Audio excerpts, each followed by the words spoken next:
প্রথমে একটা death certificate দেখাবো আপনাদের। দেখুন, বলরাম নন্দী ডেথ সার্টিফিকেটটা দিয়েছেন মেদিনীপুর মেডিকেল কলেজ এবং হসপিটালের তরফ থেকে। আর এই বলরাম নন্দী কি বলছেন প্রথমে শোনাবো। বাবার ডেথ সার্টিফিকেট বার করতে গিয়েছিলাম, যে আমার নামে বেরিয়ে আসে, প্রচুর চাপেই আছি এবং যে কোনো কাজ করতে যাচ্ছি কোনো সফল হচ্ছে না। ডেথ সার্টিফিকেট না হলে কোনো কাজ হচ্ছে না। বলরাম নন্দী তিনি জীবিত, তিনি কথা বললেন, তিনি জানালেন যে তিনি বেঁচে আছেন, তার বাবা মারা গিয়েছেন কিন্তু ডেথ সার্টিফিকেটে নাম এসেছে তার। ভাবতে পাচ্ছেন কত বড় ভুল। সরাসরি চলে যাবো, সুকান্ত রয়েছে আমার সঙ্গে, সুকান্তর সঙ্গে কথা বলবো।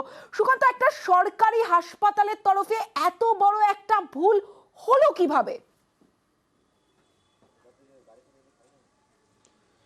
দেখো তমশ্রী, এক কথায় মেদিনীপুর মেডিকেল কলেজ বিরুদ্ধে চরম গাফিলতির অভিযোগ। কারণ উত্তম নন্দী নামে এক ব্যক্তি চন্দ্রকোনা পৌর এলাকার বাসিন্দার, তিনি ভর্তি হন মেদিনীপুর মেডিকেল কলেজে, আর সেখানেই চিকিৎসাধীন অবস্থায় তার মৃত্যু হয়।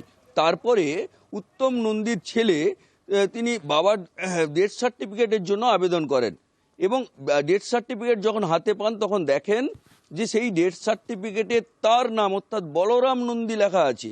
এতেই সমস্যায় পড়ে যান ওই পরিবার। কারণ যে ডেথ সার্টিফিকেট নিয়ে সরকারি বিভিন্ন কাজে সমস্যার মধ্যে পড়তে হয় তাদের।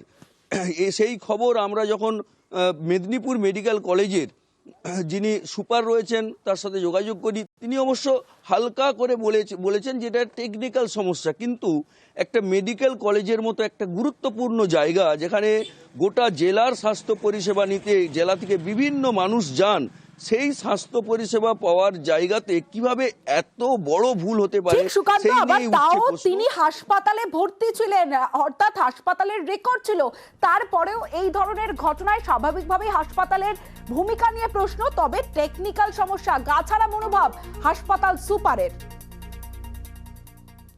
বলার তো কিছু নেই, এটা কিছু একটা টেকনিক্যাল এরার হয়েছে, এটা তো কোনো ইয়ে নয়। ওটা ডকুমেন্টেশন করলে এসে আমাদের সাথে যোগাযোগ করলেই ওটা ঠিক হয়ে যাবে।